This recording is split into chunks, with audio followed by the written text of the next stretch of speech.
This is my Century Arms RAS47.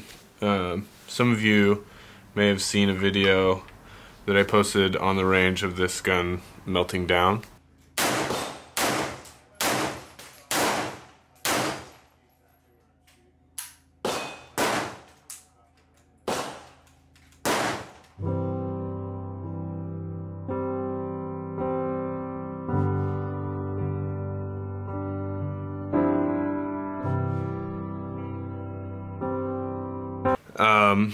I wanted to update.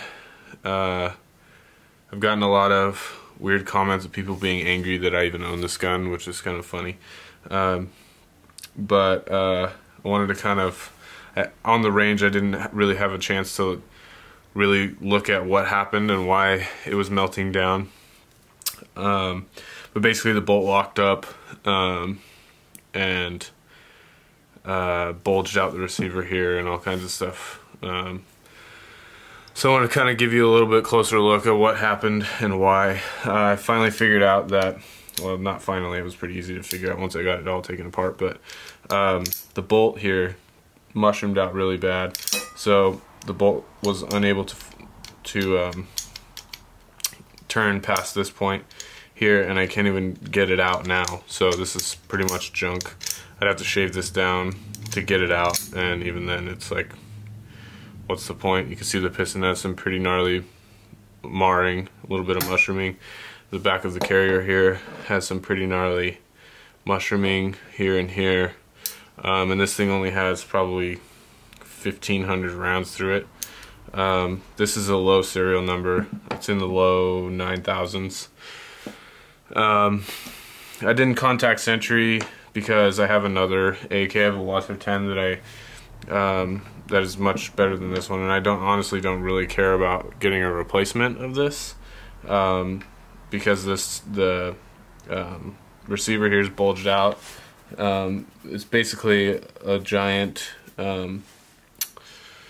paperweight at this point. So what I'm going to do is rebuild it. I'm going to pretty much scrap this, the receiver, pull all the rivets out.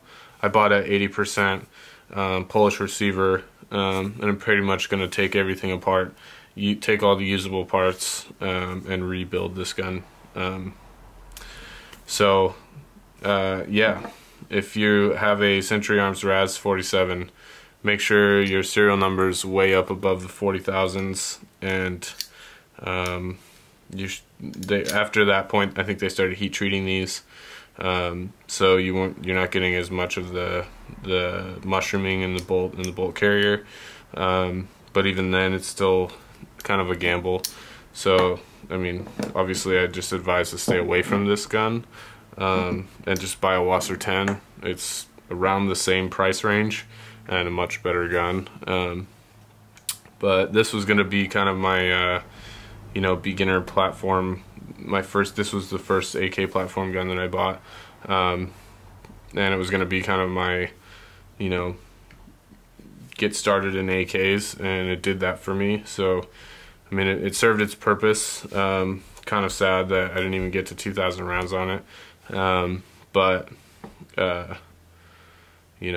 it's not that it's not salvageable. It's just going to cost me a couple $100, and at that point you might as well just buy like an Arsenal or something a little bit nicer. But for the sake of this, yeah, I would say I do regret buying this, but it doesn't mean it can't be salvaged. So I will be documenting the journey of rebuilding this piece of shit, so keep an eye out for that.